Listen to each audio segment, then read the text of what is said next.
How to switch off iPhone 16 Pro Max. So let's start the video. First of all, press and hold volume up button and power button at the same time for few seconds, and then slide this icon to right side for power of your phone.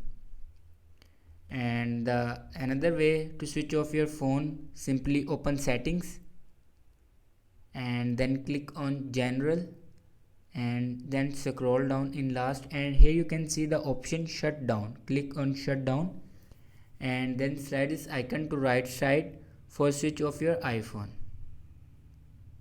And another way to switch off your iPhone, then simply check, you can turn on your Siri, hey Siri, and then simply says hey Siri,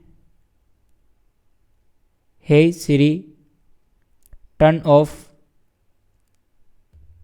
and then simply click on power off, then your iPhone will be switched off.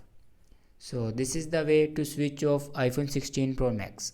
Thanks for watching this video.